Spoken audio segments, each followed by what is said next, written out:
Kia ora, I'm Gwen McClure, and this is The Detail. A grim statistic has been reached in Gaza. The number of people injured in Israel's war has surpassed 150,000. The world's leading authority on global food crises says that famine-like conditions have reached the Gaza Strip. This comes at a time of growing international uproar over images of emaciated children and reports of hunger-related deaths coming out of Gaza. Video shows a severely malnourished Israeli hostage being held in what appears to be an underground tunnel. Now, this comes as witnesses and workers say Israeli troops opened fire on hungry civilians at 2 Gaza food distribution sites. The Hamas terror group says it is ready to coordinate with the Red Cross to deliver aid to hostages it holds in Gaza, but only if Israel meets certain conditions. Gaza's health ministry says that the death toll in this nearly 22-month war has now reached 60,000 people. This is an immense number in a territory of only 2 million people. Today, I'm speaking with 2 experts for some explanation and analysis on what's happening in Gaza and what New Zealand is or could be doing. The first is BBC's Middle East regional editor, Sebastian Usher. When we spoke, he was in London, but he travels to the region every 2 to 3 weeks. International journalists can't get into Gaza, so I've not been into Gaza since the conflict erupted, but spent a lot of time in Israel, of course, the occupied West Bank, and in neighbouring countries. Later in the podcast, we'll hear from Tressa Dunworth. She's a professor in the Faculty of Law at Auckland Uni and researches international law, peace and security.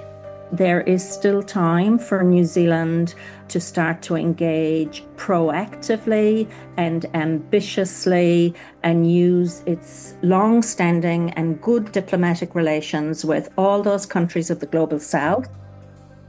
Let's start, though, with an update on news developments. Ceasefire talks between Israel and Hamas are at a standstill, and Israel's Prime Minister, Benjamin Netanyahu, was scheduled to meet with his security cabinet overnight our time to discuss a full-scale occupation of Gaza. Israel has been taking control of large swathes of Gaza for some time now. It's been doing that ever since the last ceasefire was shattered back in mid-March. What followed, the so-called Operation Gideon's Chariots, was dubbed at the time as a mission to seize territory in a bid to pressure Hamas. And while Israel has been doing that, Hamas is still continuing to operate. And 50 Israeli hostages remain captive in Gaza, 20 of whom are believed to still be alive. As he faces significant pressure to come up with some sort of solution here to break this impasse, Benjamin Netanyahu is meeting with senior officials, senior advisors and defense officials to try to come up with a plan for the next steps in Gaza. And Israeli media is reporting he is leaning to total occupation of the Strip. When we recorded this podcast, the Jerusalem Post was reporting that the plan was likely to be approved, despite growing opposition. Hundreds of retired Israeli security officials have written to US President Donald Trump urging him to put pressure on their own government to end the war. In an open letter, the signatories include former heads of the Mossad and Shin Bet security services and also 3 former Israeli military chiefs of staff. Now, in their letter, they say Hamas no longer poses a strategic threat. The Israeli Defense Force's current chief of staff has also said that, quote, the operation is a mistake and will endanger the hostages. Both from international allies and within Israel, the tide seems to be turning. Here's Sebastian Usher. What we've been seeing is a sense from people who've had the highest positions in the Israeli military, in Mossad, the security agencies, an ex-prime minister, ex-ministers, people, who've been major players in Israel politically as part of the, elite of the establishment for decades, coming out and saying that the war should end because there's no point in it anymore. It's not achieving anything anymore. That Mr. Netanyahu insists that the goals are the complete defeat of the enemy, which is Hamas and the other factions, and the release of hostages. On one side, you have much of the Israeli public who believe that he's not doing the right thing for the hostages. And on the other, as I say, you have members of the Israeli establishment, many members of the establishment coming up more and more and actually raising very big questions over the military strategy and that it isn't achieving very much anymore, that it's gone as far as it can, and it's now going to become counterproductive. Sebastian says photos and video footage coming out of Gaza in the past few weeks have moved public opinion. The Israeli government has been adept at casting doubt on information that we receive from Gaza. I mean, that very much to the fact that, international journalists can't get into Gaza to independently confirm these things. And so, the sources that we receive information from, they can be contested. But I think the images of emaciated children, the accounts that we've had from families of what they've been going through in terms of the near famine that is affecting parts of Gaza, I think has had a very, very strong effect. I think it's had a big effect on public opinion in the West. And, we talk about the West because it's the West that essentially is seen as closest to Israel. And, many of the countries and many of the people in Western countries are loath to really point the finger at Israel directly. But I think that's been happening more and more. We've seen that with the UK, we've seen that with France, we've seen that with Canada. All these countries that have said that they are likely to recognize a Palestinian state in September. Canada became the latest country to announce plans to recognise a Palestinian state, joining recent calls by France and the UK. The United Kingdom will recognise the state of Palestine in September, unless the Israeli government takes substantive steps to end the appalling situation in Gaza. That's the message from the British Prime Minister Keir Starmer. I think that's a symbolic move to try and use what influence they have to try and put pressure on the Israeli government to change what's going on the ground. So we have that shift.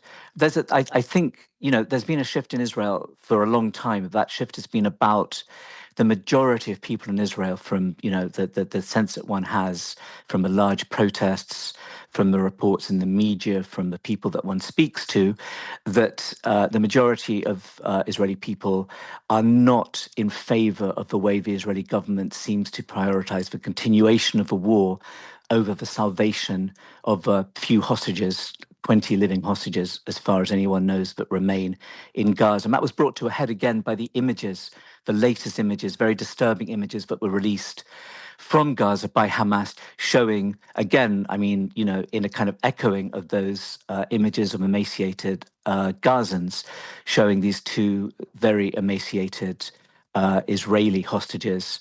And the Israeli government, once again, seeing that as backing for what it's been doing, that Hamas and the other factions in Gaza through those images are shown as being so beyond the pale that it means that Israel is justified in continuing to try and eliminate them through its offensive, through its military campaign.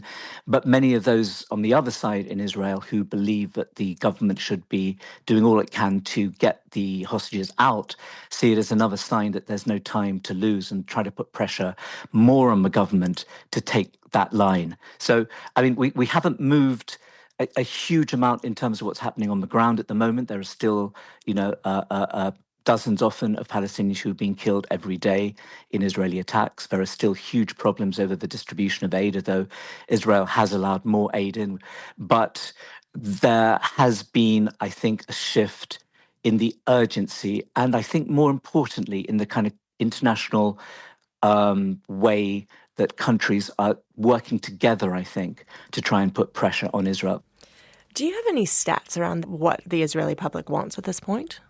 Well, there was a study by a university in Israel just this week, which was very strong in terms of how many Israelis in that study wanted the war to come to an end. I think it was more than 70%. And that's not that dissimilar from other surveys and polls that there have been. Is Hamas even operational at this point? It's a very good question.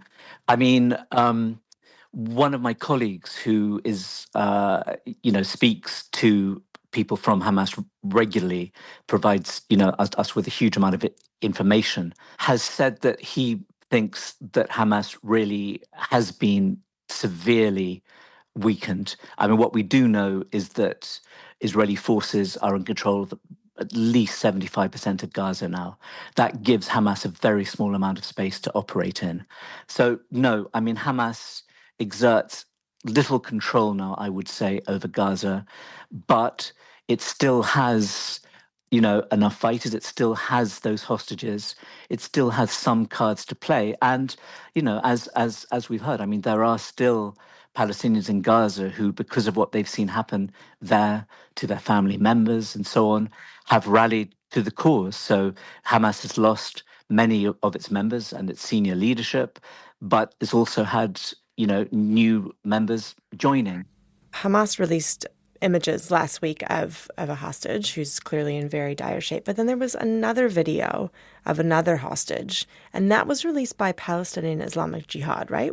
Who are they, and why do they have this man? They're the other main armed faction in Gaza. And on October the 7th, 2023, they took some hostages. We talk about October 7th as the Hamas-led attack rather than purely the Hamas attack. And that's because there were other factions, and Islamic Jihad is the most powerful of his other factions. I mean, there have been moments, with the ceasefire, when one of the issues has been that Hamas, which is the main negotiator, but Islamic Jihad has also been involved in these ceasefire negotiations as well. But Hamas hasn't been able to say directly, hasn't been able to be 100% sure that it knows where all the hostages are. Okay, let's turn to the Gazan population. I've seen lots of pictures of aid piled up. Israel says it's actually in Gaza and that the UN is refusing to deliver it. Why is that? Can you explain that to me? I mean, that is very open to question. I mean, the UN and other aid agencies say that it isn't us who are the issue here. And there's no doubt that there has been a large amount of aid in various forms waiting to go into Gaza for a long time. And, some of that aid is not likely to be usable at a certain point. I mean, a lot of it is, but that's an issue too. The UN and the aid agencies say that essentially they're not getting the permits, they're not getting the green light to go in. I mean, what we've had over the past few weeks are two elements of aid which have been going in primarily.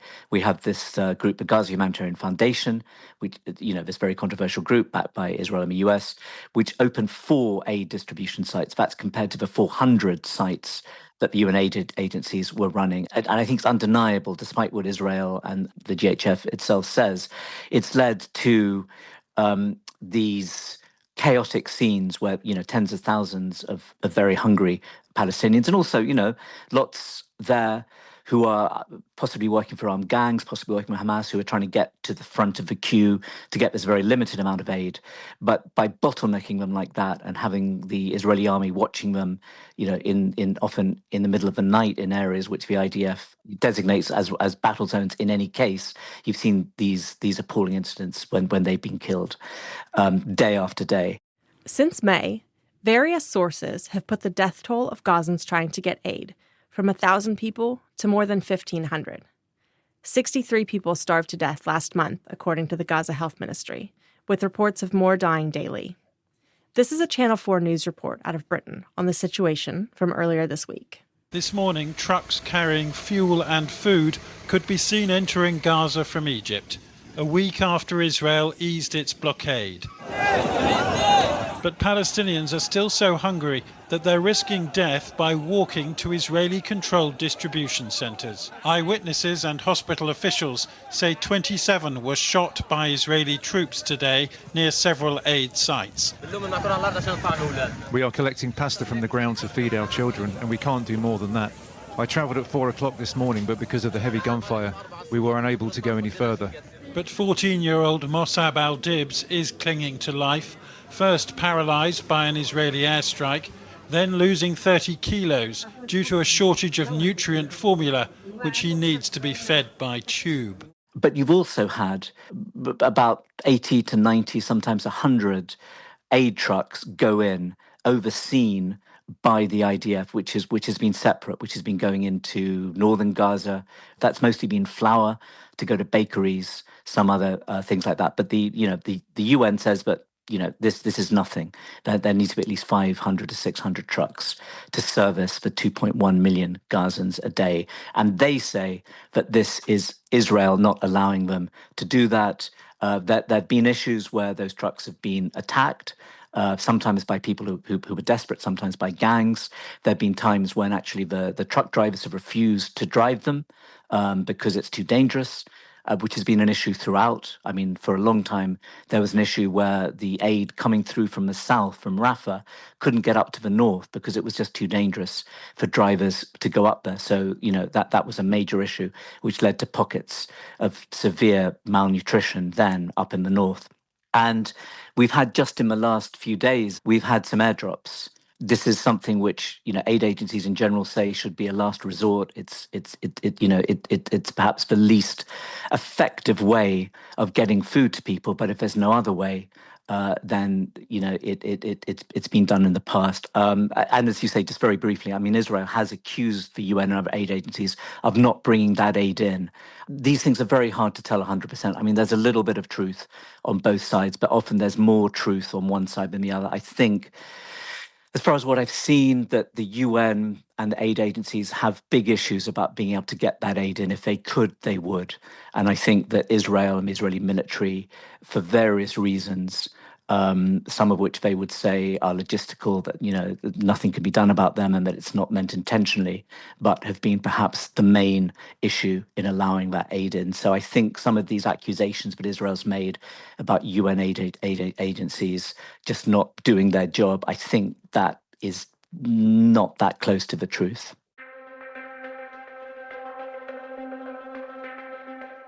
Let's look now at how New Zealand is responding. Yesterday, Newsroom's Mark Dalder reported that MFAT dispatched another $8 million in aid, though curiously, without any formal announcement. This brings New Zealand's total contribution to the region to $37.25 million since October 2023. This recent round is the first in 6 months. Last week, we were one of 28 countries to issue a joint humanitarian statement. Law professor Tressa Dunworth says that's the first time we've seen something like this from the global north. In response, she wrote an article for The Conversation outlining what New Zealand could do. I do think that this humanitarian statement that New Zealand joined last week now does mark a turning point in the face of the atrocities and renewed media attention across the world. But I would describe New Zealand as being a latecomer rather than showing any leadership. What is New Zealand's official policy on Israel and Palestine? So I think it's actually difficult to discern a clear policy. And I think that for a long time, it has tried to stay out of it and not make any comments critical of Israel. That's the first point I'd make. The second point I'd make is that in the early statements after the original Hamas attack in October 2023, New Zealand was rightly quick to condemn Hamas's actions, but also called for peace, sent humanitarian aid to the agencies that were then still working and able to work in Gaza.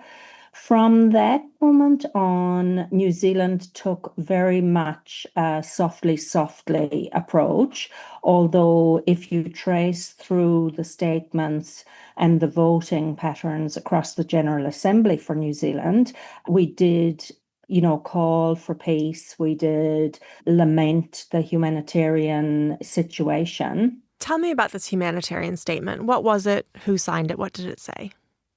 This humanitarian statement, although it called for the war to end and, deplored the humanitarian situation, no longer did this equivalence between Israel and Hamas. But all it said was, if it doesn't stop, we will consider further action. And my argument is we should have already made a note of further action. And even if that isn't in the statement, we should now, independently of the statement, New Zealand should be taking further action. What would that further action look like? In my conversation piece, I set out several options. So the first three are actions that New Zealand has the sovereign right to take right now, immediately. That's number one, imposing a trade embargo on Israel and Israeli entities. Number two, we should amend our immigration regulations so that we mirror what we have done for Ukrainians fleeing the Russian-Ukrainian conflict, essentially where there's family reunification grounds, there's almost a fast track in-ramp for Ukrainians. Why are we not doing the same things for Palestinians? So my third point, and this was a project that I worked on last year with some other lawyers, is that I think that the time has come to revive the request to the Director General of Inspection and Intelligence Service, and to look at our intelligence sharing through the Five Eyes system. And the reason why I think that that's important is because it is well understood that the United States is sharing intelligence with Israel, and that's internationally recognized. And through our involvement with the Five Eyes, all of the intelligence that we gather up from this region is shared automatically with the United States authorities. And as for joining the growing number of our allies saying they'll recognize a Palestinian state? I don't think that recognition by itself is going to change anything, but it is an important symbolic move. And we do see some shift from the Prime Minister on the recognition point, but I think that we should prepare to recognize Palestine, if not sooner than the General Assembly meeting, then definitely by the General Assembly meeting. Next month, the General Assembly is going to meet and the Gaza situation is on its agenda. And there is still time for New Zealand to start to engage proactively and ambitiously and use its long-standing and good diplomatic relations with all those countries of the global south that it has done to such great effect in terms of our nuclear weapons policy. And we could once again work in coalition with those same states who have been very vocal about this war and the humanitarian catastrophe, so that we could not just arrive in the General Assembly and go along with whatever's happening, but we could proactively shape the contours of that debate. That's all for today. The Detail is a newsroom production supported by RNZ and New Zealand On Air. Thank you to Sebastian Usher and Tressa Dunworth for speaking to me. This episode was engineered by Phil Benge and produced by Alexia Russell and Davina Zimmer. And I'm Gwen McClure. Ka kite ano.